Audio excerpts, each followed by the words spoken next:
Bueno, estamos en el estudio, en el taller El Paraíso, con el artista plástico Miguel Niela. Nos abrió su casa muy gentilmente para esta serie de diálogos y conversatorios con artistas de la región de Corrientes. Saludarte, Miguel, y agradecerte una vez más que nos hayas abierto tu espacio. Yo me siento muy gratificado y antes que nada, gracias a vos, a tu iniciativa y a la iniciativa de todos ustedes que han tenido la idea de venir a visitarme en un momento muy importante porque están citando años ya de prácticamente ancianidad, pero estoy muy agradecido, me siento muy gratificado, reconocido. Hablamos de todo cuando nos juntamos hoy esta mañana, pero hablábamos recién cómo iniciaste, cómo inició Mi carrera. tu carrera, Bueno, yo creo esta, que el artista, esta inquietud por el arte. si bien pudo no haber comenzado como autodidacta y lo descubre en la academia, digamos, en las instituciones educativas, el artista tarde o temprano, para sentirse artista, descubre su mundo y se vuelve autodidacta definitivamente. Vos creés en la Yo creo parte en eso. autodidacta. Yo creo que recorriendo la historia del arte, me doy cuenta, desde los grandes maestros de la antigüedad. Yo creo que no solamente eran grandes observadores, sino eran creativos, volaban, tenían un fuego absolutamente extraordinario que alimentaba su creación desde el mundo que les tocaba vivir. Y cada uno hizo su evolución, cada uno descubrió su mundo en el mundo y dejó su impronta, su testimonio, como bien decís también, Sí. a través de su obra, ¿no? Me enamoré de la pintura con el Renacimiento. Mi primera gran exposición que hago, trayendo mi obra desde Buenos Aires, es una muestra que yo titulé Aproximaciones a la obra de un genio. Y eran una serie bastante ambiciosa de 30 obras dedicadas a Michelangelo. Era un desafío muy grande, pero a mí me servía enormemente, porque yo a través de la obra de Miguel Ángel empiezo a estudiar la figura humana y empiezo a considerar la importancia de ser un buen anatomista para forjar una imagen pictórica o dibujística o cultórica, ¿no? Esa fue tu primera muestra.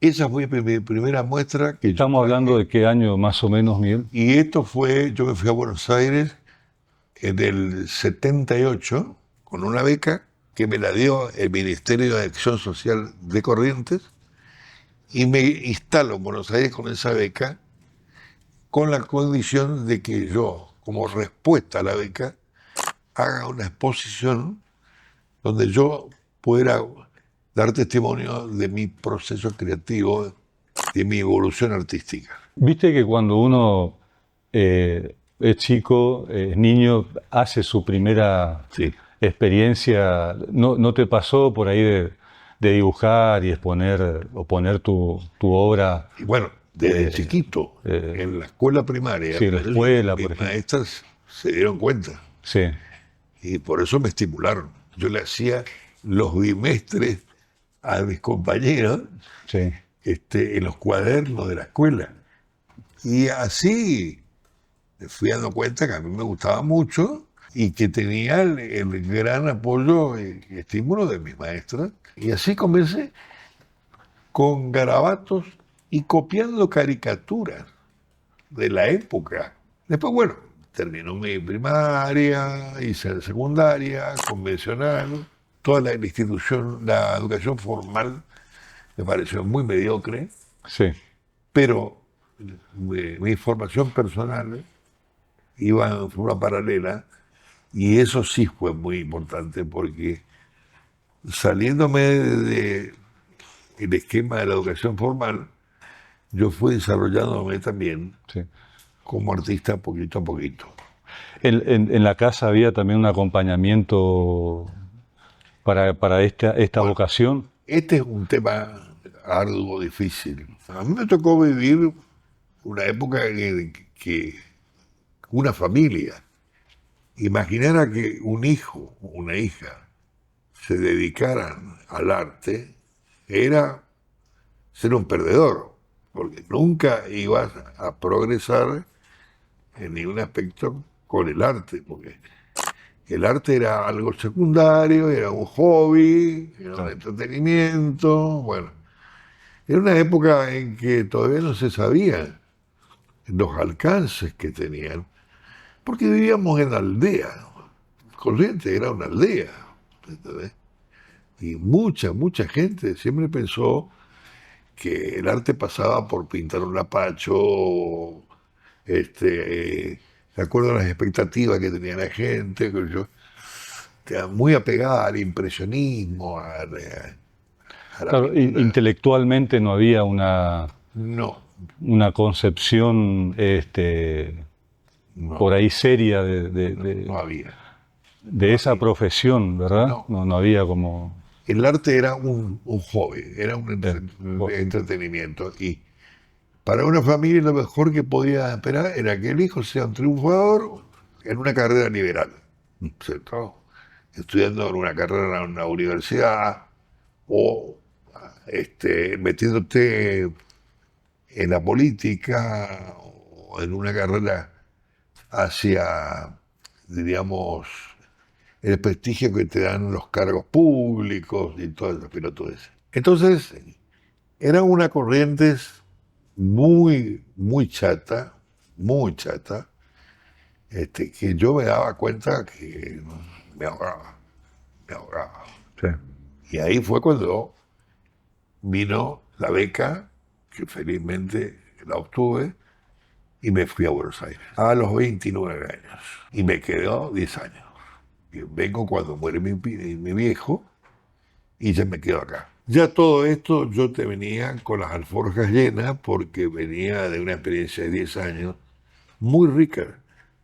No solamente por mi formación en la ciudad de Buenos Aires, que es una metrópoli donde iba a poder encontrar toda la diversidad que quisiera en materia de arte, sino que también desde Buenos Aires viajé mucho. También empecé a viajar. Me fui 4 veces a Europa, me fui a Canadá, viajé por la región, estuve en Paraguay, fui 2 veces a exponer, y en Buenos Aires, por supuesto. sí. Bueno, y entonces hice una dedicación plena a todo esto, tuve una dedicación plena a todo esto y que después fue la que aproveché para transmitirla acá, donde todo estaba por hacerse.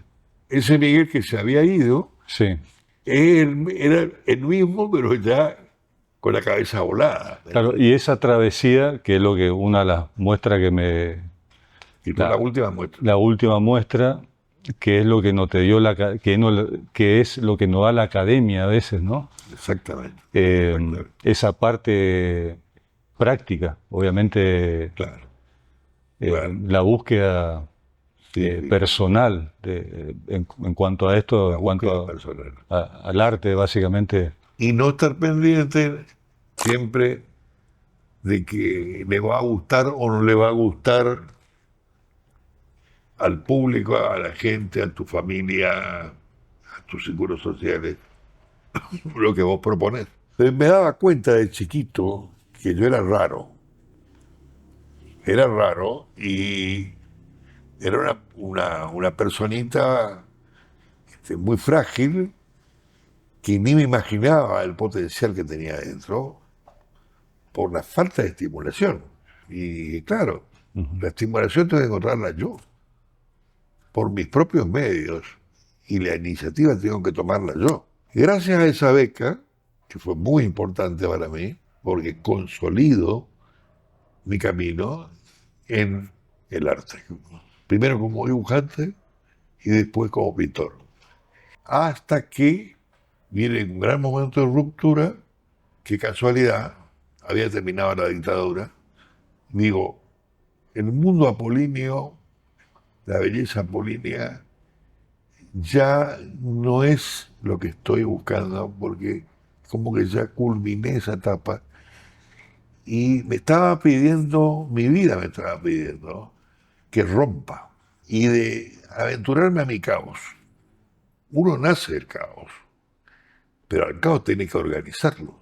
Vos vas descubriendo un orden propio, ¿no es cierto?, Sí. en la creación artística. Entonces, te vas volviendo un maestro de vos mismo, te vas puliendo y vas avanzando. Conocí artistas extraordinarios, conocí trepadores mediocres, conocí todo tipo de gente y me di cuenta que es una trampa total el querer ser famoso, chicos. Búsquense a ustedes mismos y después, bueno, si los consideran o no, se verá, la dirá la posteridad. Hay obras que las procesé durante meses. Hay una que me llevó como 6 meses, 8 meses para resolverla. Y era porque la estaba elaborando demasiado desde el punto de vista intelectual. Pero me estaba olvidando de la gestualidad. Vos vas organizando el accidente. Sí. ¿Verdad? Pero ese accidente es fundamental. La vida del artista es muy compleja, a mi consideración, que te encontrabas con una botellita de Coca-Cola de plástico, loco, y adentro con una pajita como que recién habías tomado. Lo he visto, sí, así, expuesto. Claro. Y un nombre. Y, Tenía exactamente. Y todo esto me dice esta obra. No, esto es sanata. La obra tiene que hablar por sí misma. No necesita textos que la expliquen. Por eso le decía a mis discípulos y a mis alumnos, Sí, no se ufanen, no se afanen en estar todo el tiempo tratando de explicar lo que ustedes crean. Déjenlo al observador para que se produzca el milagro de la creación. Tiene que surgir un diálogo entre la obra que es Sí. tu propuesta y el observador. ¿Vos sabés por qué la Gioconda es eterna? Porque su enigma es absolutamente imposible. y está alimentado aparte por ese enigma. Está alimentado, te está nutriendo. Me acuerdo del Museo de Bellas Artes de Buenos Aires, descubro el único Rembrandt que tiene un Rembrandt espectacular, que es el retrato de la hermana de Rembrandt. Cuadro chico. Y siempre, con su sonrisa, me estaba diciendo algo. Para hablar del arte, podés hablar toda la vida, porque siempre te estás sorprendiendo. El último viaje que hice hace 5 años, estuve en Roma, en la Galería Borghese, y me fui a visitar la obra de Bernini. ¡Oh! Digo, si la puta madre que nos parió, cuánta sangre corre por esta pintura, loco. Y le miraba las patas a los personajes. Vos sabés cómo pintaba Caravaggio, loco. Eran épocas muy difíciles, en una miseria tremenda. Estamos hablando del barroco. El Caravaggio salía a la calle, era profundamente religioso. Aparte de ser guerrero, era muy religioso. Y había tantos menesterosos caminando por la calle, ¿no? Que la gente se cagaba de hambre. Y les ofrecía a cambio un plato de comida que le posen en su taller para recrear una imagen religiosa, por ejemplo. El humano se puede inspirar de 1000 maneras.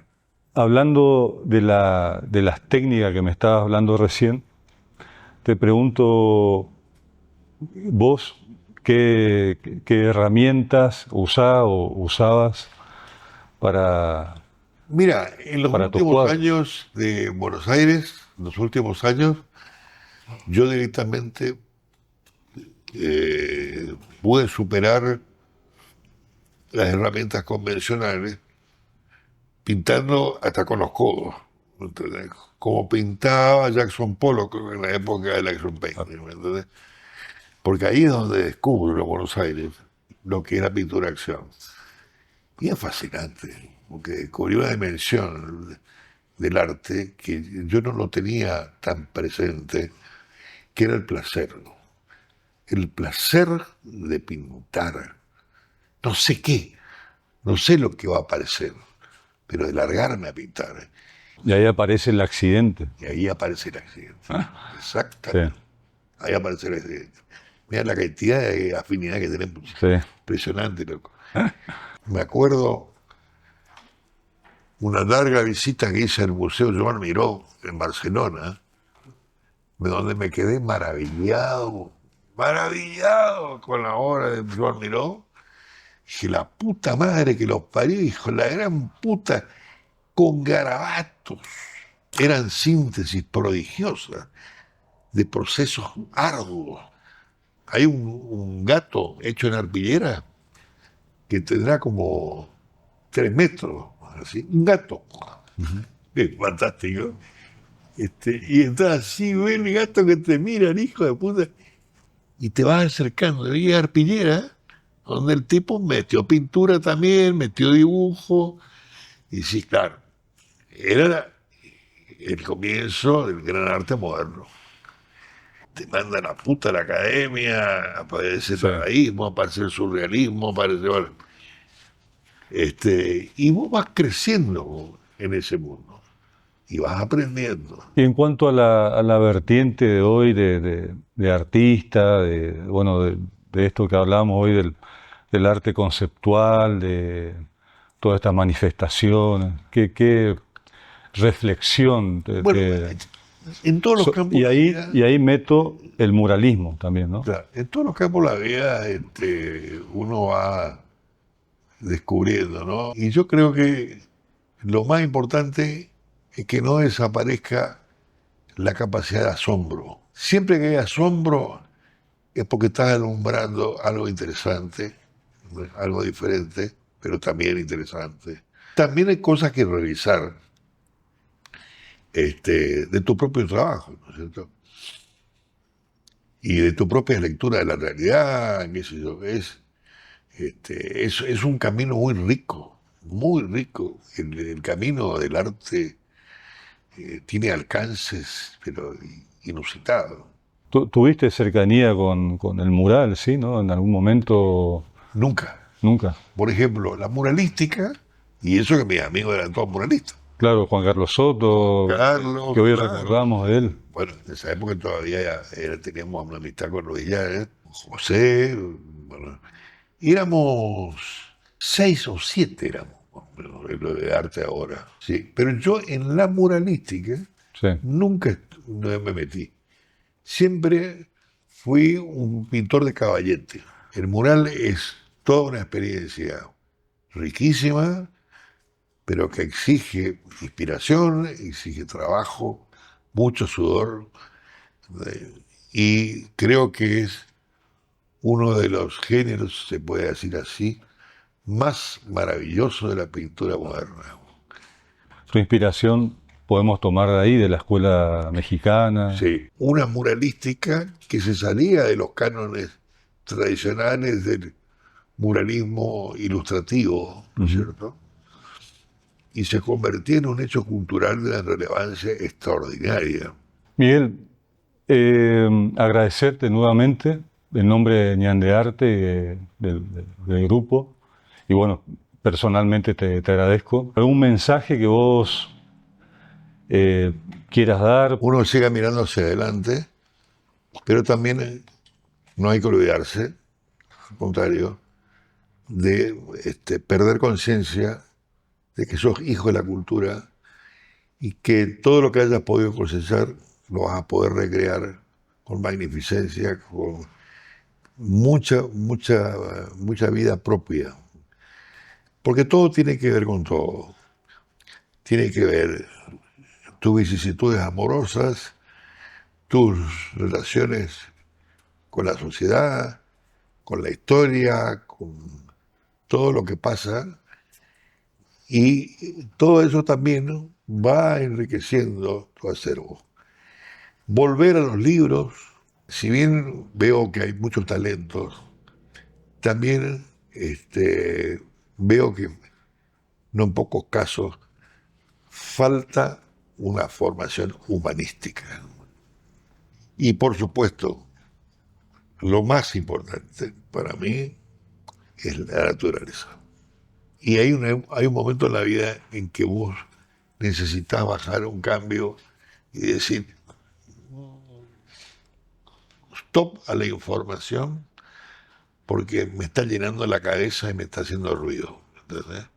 Pero sí que te hacen descubrir que a veces tenemos que parar un poco la máquina y no estar tan pendientes de lo que pasa afuera en el mundo que estamos viviendo.